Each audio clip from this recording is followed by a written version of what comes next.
Viaggio nella terra dei Veneti antichi. L'epopea di un passato lontano viene raccontata per la prima volta da una mostra. Oggetti, suppellettili, armi, segni di un tempo che oggi rivive al Palazzo della Ragione di Padova.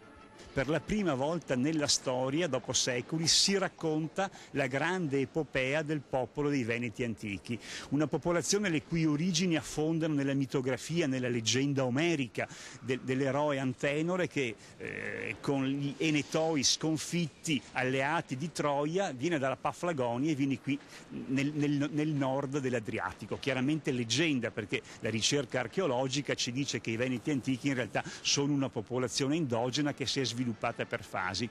La mostra, con 2000 oggetti che raccontano la storia di una terra che dal delta del Po si spinge fino alle alture pedemontane e alpine, è caratterizzata da un percorso tecnologico che permetterà anche ai più giovani di tuffarsi in un'epoca ancora misteriosa e sconosciuta.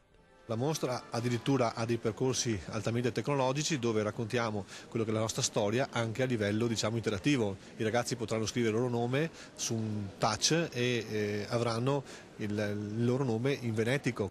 Quella veneta antica è una popolazione nota per i cavalli e per l'arte orientaleggiante grazie agli influssi e agli scambi culturali. La mostra racconta così il mondo dei vivi e dei morti tra sacro e profano.